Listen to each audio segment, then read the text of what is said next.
বিসমিল্লাহির রহমানির রহিম। বাংলাদেশের যে 5 আগস্টের পর যে বৈষম্যবিরোধী ছাত্র আন্দোলনের সারা বাংলাদেশে তাদের যে 158 জন সমন্বয়ক ছিল, 5 আগস্টের পর তাদের সমর্থিত ডক্টর ইউনূসের অন্তর্বর্তী সরকার গঠন করেছে। এরপরে এই বর্তমান বিগত 5 মাসে তাদের পায়ের তলার মাটি যে সরে গেছে তারা কিন্তু তা বুঝতে পারতেছে না। আমরা যারা দেশের হাটে মাঠে ঘাটে আছি, মানুষের সাথে আমাদের কথাবার্তা হচ্ছে, কিন্তু তাদের প্রতি মানুষ একটা অত্যন্ত বিরক্ত বোধ করছে। এমন একটা অবস্থা সৃষ্টি হয়েছে সারা বাংলাদেশে যে এমন সমন্বয়ক একটি গালি পরিণত হয়ে গেছে। একজনকে যদি একজনে ক্রিটিসাইজ করে সমন্বয়ক বলে সে রাগান্বিত হয়ে যায়। তাদের পায়ের তলার মাটি যে তারা সরে গেছে তারা কিন্তু এখনো এটা বুঝতে পারতেছে না। তাই আমি কিছু সবার জন্য কিছু কিভাবে তাদের পায়ের তলা মাটি সরে গেছে এবং কি কি কারণ তার কিছু বৃত্তান্ত আমি দিতে যাচ্ছি। আপনারা দেখছেন বৈষম্যবিরোধী ছাত্র আন্দোলন এরা সারা বাংলাদেশে রাজনীতি করার জন্য, দল গঠন করার জন্য সারা বাংলাদেশে তারা চেষ্টা করেছে। বৈষম্যবিরোধী ছাত্র আন্দোলনের প্রত্যেকটা জেলায়, থানায়, ইউনিয়নে, ওয়ার্ডে কমিটি করার জন্য তারা বিভিন্ন জায়গায় বাংলাদেশের কয়েকটি ডিস্ট্রিক্টে গিয়েছে, কমিটিও করেছে। প্রায় জায়গায় কমিটি নিয়ে হুলস্থুল, একজনকে একজনে মানতে চাচ্ছে না। যেমন জাহাঙ্গীরনগর, যশোর, বিভিন্ন জায়গায়, কুমিল্লা, এগুলো নিয়ে অনেক হানাহানি, মারামারি, অনেক কিছু হয়েছে। এতে স্পষ্ট হয়ে গেছে সারা বাংলাদেশে তাদের যে কমিটি করার কথা ছিল, এই কমিটিগুলা তাদের দ্বন্দ্বে সব নিঃশেষ হয়ে যাচ্ছে। এমন একটি পর্যায়ে সৃষ্টি হয়েছে বাংলাদেশের বিভিন্ন জায়গায় এই সমন্বয়কদেরকে মানুষে পিটাচ্ছে, মারছে। এটা তো আপনারা পেপার পত্রিকায়, মিডিয়াতে দেখছেন। এই কিছুদিনের আগে তারা 31 ডিসেম্বর, গত 21 ডিসেম্বর তারা পপুলেশন ডিক্লারেশন কত কিছু তারা বলল কি 72 সংবিধান কবর রচনা করবেন, একটা বিপ্লবী সরকার গঠন করবেন, ফেসিবাদ আওয়ামী লীগকে রাজনীতি থেকে নিষিদ্ধ করবেন। তারা এমন একটি লম্পজম্প করলো, 10 লাখ লোক, 20 লাখ লোক শহীদ মিনারে জড়ো হবে। ওদিন আপনারা দেখেছেন বেশি হইলে 500 লোক জমাত হয়েছে। ওদিন যেহেতু বৈষম্যবিরোধী ছাত্র আন্দোলন আর ইসলামী ছাত্র শিবির একে মায়ের পেটের দুটি সন্তান, ওদিন সরোয়ার্দী উদ্যানে সকাল 8টা বাজে ছাত্র শিবিরের সম্মেলনের ঘোষণা করা হয়েছিল। 8টা ঘোষণা করার মানে তারা 3টা বাজে তাদের সম্মেলন শেষ হবে। সম্মেলন শেষ হওয়ার পর ওরা শহীদ মিনার যাবে। সারা বাংলাদেশ থেকে একটা শিবির, একটি সংগঠিত ছাত্র সংগঠন সারা বাংলাদেশ থেকে তাদের হাজার হাজার নেতাকর্মীদের নিয়ে এসেছিল। এরপরও 500-1000 লোক বেশি হয় নাই। তাদের পায়ের তলায় যে মাটি নাই। আর এর মধ্যে বিভিন্ন জায়গায় আসার সময় তাদের এই সমন্বয়ক বিভিন্ন জায়গায় হামলা হয়েছে, গাড়িতে হামলা হয়েছে, অনেকে আহত হয়েছে। এর কিছুদিন পর আপনারা দেখেছেন শহীদ মিনারে নুরুদের যে রাজনৈতিক দল, তাদের দলের ফারুক হোসেনকে এই বৈষম্যবিরোধী ছাত্র আন্দোলনের শহীদ মিনারের একটা প্রোগ্রামে দাওয়াত দিয়েছিল। এখানে তাদেরকে এই ফারুক হোসেনকে বেধড়ক পিটিয়েছে। আবার নুরুরা এরা এটা নিয়ে অনেক হুলস্থুল, আন্দোলন সংগ্রাম, সচিবালয় ঘেরাও, থানা ঘেরাও, বিভিন্নভাবে অরাজকতা করে এটা নিয়ে যে একটা অবস্থা হয়েছে। তারা বলছে যে সার্জিস আলমের নেতৃত্বে এই হামলা হয়েছে। এই তাদের মধ্যে যে একটা অবস্থা সৃষ্টি হয়েছে। আবার ঢাকা ভার্সিটিতে দেখেছেন যে বৈষম্যবিরোধী ছাত্র আন্দোলনে ইসলামী ছাত্র শিবির এরা ডাকসু নির্বাচন চাচ্ছে, ছাত্রদল আবার চাচ্ছে না। ছাত্রদল বিসিকে নিয়ে টানাহেঁচড়া করলো, বৈষম্যবিরোধী ছাত্র আন্দোলন এরা আবার মিছিল করলো। পরের দিন আবার ছাত্রদল বিরাট শোডাউন করে ঢাকা ভার্সিটিতে প্রকম্পিত করলো। তা আমার বিশ্বাস যে কোনো সময় ঢাকা বিশ্ববিদ্যালয়ে এই বৈষম্যবিরোধী ছাত্র আন্দোলন এবং ছাত্র দলের সাথে একটা বিস্ফোরণ ঘটবে। এই বিস্ফোরণে, এই মারামারিতে সারা বাংলাদেশের প্রতিটি স্কুল, কলেজ, থানা, উপজেলা প্রতিটি জায়গায় বৈষম্যবিরোধী ছাত্র আন্দোলন এবং ছাত্র দলের মধ্যে একটা অরাজকতা সৃষ্টি হবে এবং সারা বাংলাদেশে এমন একটি মারধর অবস্থা সৃষ্টি হবে, তা সমাধান করা বা তাকে ধামাচাওয়া দেওয়ার মতো শক্তি বর্তমান অন্তর্বর্তী সরকারের আইনশৃঙ্খলা বাহিনীর কাছে নাই। এখন আপনারা দেখেছেন যে তারা 15 তারিখে সরকারকে টাইম দিয়েছে। 15 তারিখের মধ্যে তাদের এই পাবলিকেশন, ডিক্লারেশন এগুলা বাস্তবায়ন করার জন্য সরকার বলেছে আমরা সব দলের সাথে। আপনারা দেখেছেন কোনো দলের সাথে কোনো আলাপ হয় নাই, আর তাদের এটাতে কেউ কোনো দলই তাদের এটা পক্ষপাতী নয়। তাই সরকার আজকে বলছে যে আগামী দিন সব দলকে নিয়ে তারা বসে এটা ডিক্লারেশন দিবে। এমন অনেক দল আছে বৈষম্যবিরোধী ছাত্র আন্দোলনের সাথে এই আন্দোলন সঙ্গে তারা এখন দাওয়াতে পায় নাই আগামী দিন তাদের সাথে বসার কথা। তবে এটা নিশ্চিত, যেহেতু বিএনপি এই প্রক্লারেশন এগুলোর মধ্যে নাই, তাই কোনোভাবেই এটা সফল হবে না। তাই এখন অন্তর্বর্তী সরকারের সাথে এই বৈষম্যবিরোধী ছাত্র আন্দোলনের সাথে একটা দ্বন্দ্ব লাগার পথে আছে। তাই তাদের ঠেলাঠেলির ঘর খোদায় রক্ষা করার একটা কথা আছে। তাদের নিজেদের এই টানাটানিতে তারা ভেনিশ হয়ে যাবে।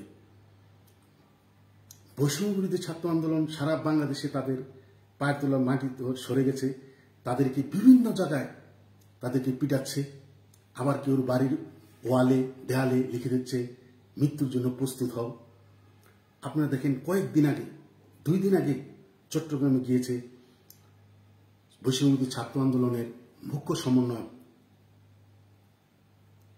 হান্নান মাসুদ এবং আরেক সমন্বয়ক রাশেদ। তাদেরকে চট্টগ্রামে তাদেরকে হেনস্থা করা হয়েছে, তাদের অনেককে মেরেছে। ওখানেও তারা বলছে যে ফেসিবাদের দোষর আওয়ামী লীগের ওখানকার আওয়ামী লীগের কাউন্সিলরের লোকজন এসে, ছাত্ররা এসে তাদেরকে মেরেছে। আপনারা মিডিয়াতে দেখেছেন তারা নিজেদের দ্বন্দ্বে তারা এমন একটা অবস্থা সৃষ্টি হয়েছে যে কোনো সময় তাদের নিজেদের কুণ্ডলে তারা ভেনিশ হয়ে যাবে। এই রাস্তার মধ্যে তারা আছে। এখন তারা বিভিন্নভাবে আপনারা দেখছেন সমন্বয়করা এমনভাবে কথা বলছে। হাসনাত আব্দুল্লাহ গতকাল কি বলল নারায়ণগঞ্জ, যে অনেক সাংবাদিক আছে তারা ফেসিবাদের পক্ষে কথা বলছে মিডিয়াতে, তাদের কলম ভেঙে দেওয়া হবে। কত বড় স্পর্ধা বাংলাদেশের স্বাধীনতার পর এমন কথা কোনো জাতীয় নেতাও এভাবে থ্রেটিং সাংবাদিকদের দেয় নাই। আবার ওদিকে সার্জিল আলম বলছে যে আরেকটি দল আমাদের হাজার হাজার নির্বাচন চাচ্ছে জুলাই আগস্টের মধ্যে। সে তার আকার ইঙ্গিতে কথায় সে বিএনপিকে থ্রেট দিচ্ছে। তাই তাদের উদ্দেশ্যে আমি বলবো, বিএনপি কিন্তু অনেক ধৈর্য ধরেছে। আমার যতটুকু বিশ্বাস, যেহেতু আমরা আওয়ামী লীগ করি, বিএনপি সম্বন্ধে আমাদের ভালো অভিজ্ঞতা আছে, বিএনপি আওয়ামী লীগ সম্বন্ধে ভালো অভিজ্ঞতা আছে।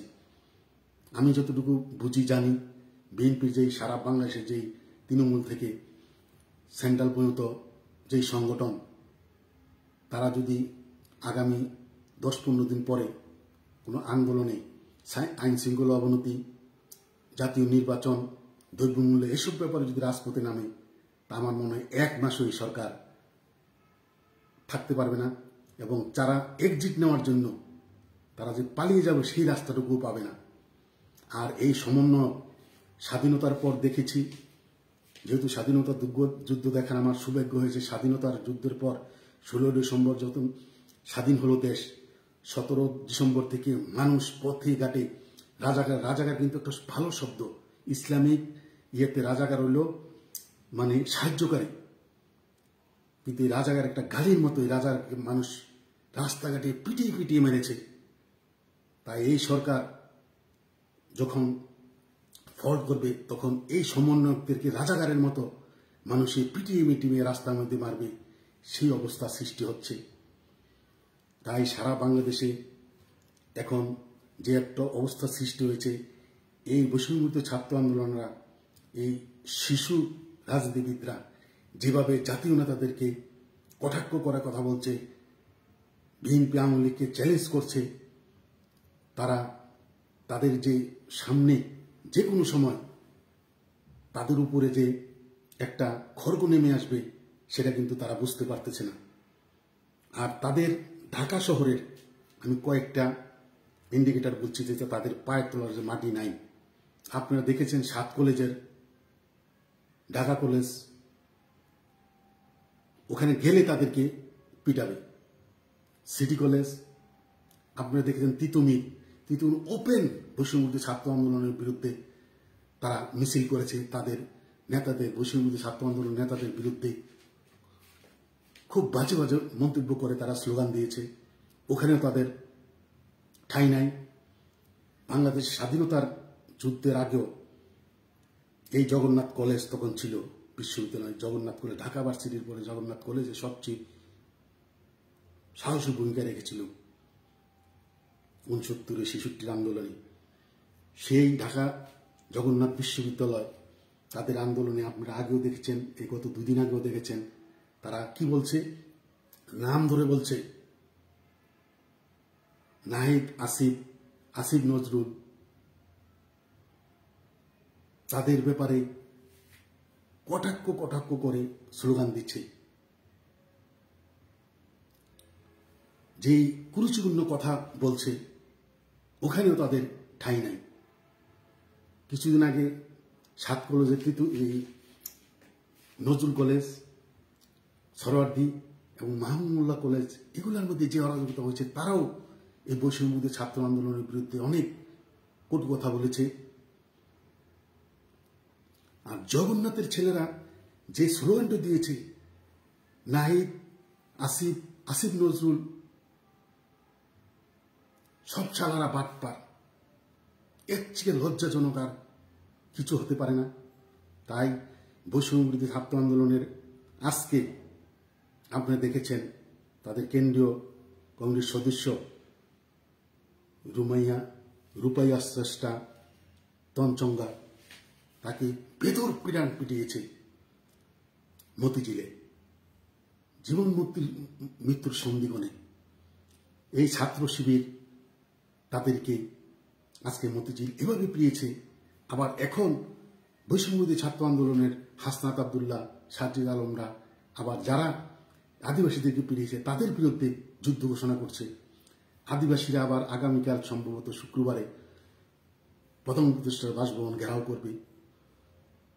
আর এই অবস্থাতেই তারা আবার প্রক্লেরেশন আওয়ামী লীগকে বাদ দিবে, 72 সংবিধানকে বাদ দিবে। যেই ধরনের তারা লম্পজম্প করছে, তাদের উপর যে খড়গ নেমে আসছে তারা কিন্তু বুঝতে পারছে না। তাই যে কোনো সময় সবাই সতর্ক থাকুন। তারা কিন্তু যে কোনো সময় হয়তো পালিয়ে যাবে, যেহেতু পালিয়ে যাওয়ানো তাদের রাস্তা নাই। তারা বাহির ও বিদেশে যেতে পারবে না। আর বাংলাদেশের বর্ডারের চারদিকে তারা কোনো দেশে ঢুকতে পারবে না, বার্মাতে ঢুকতে পারবে না, মায়ানমার ঢুকতে পারবে না, ইন্ডিয়াতে ঢুকতে পারবে না। তাদেরকে পথে ঘাটে মানুষে পিটিয়ে মারবে। তাই সবাই বাংলাদেশ আওয়ামী লীগের যারা যেখানে আছেন ধৈর্য ধরুন, ইনশাল্লাহ আমাদের জন্য ভালো কিছু অপেক্ষা করছে। আগামী সবাই প্রস্তুত হন। আগামী সংসদ নির্বাচনে অবশ্যই বাংলাদেশ আওয়ামী লীগ অংশগ্রহণ করবে এবং বিএনপি আওয়ামী লীগ 2 দলের যে কোনো দলেই ক্ষমতায় আসবে এবং যে দল ক্ষমতা আসবে সেও স্বাধীনতার পক্ষে থাকবে, যে দল ক্ষমতার বাহিরে বিরোধী দল থাকবে সেও বাংলাদেশের স্বাধীনতার পক্ষে থাকবে। এবং আগামী নির্বাচনের পর এই বাংলাদেশ থেকে এই 53 বছর পরে স্বাধীনতার যে বাংলাদেশ বিরোধী শক্তি, স্বাধীনতা বিরোধী শক্তি লম্পযোগ্য, তারা চিরজীবনের জন্য তাদের লম্পযোগ্য বন্ধ হয়ে যাবে। এ কথা বলে আমার কথা এখানে শেষ করছি।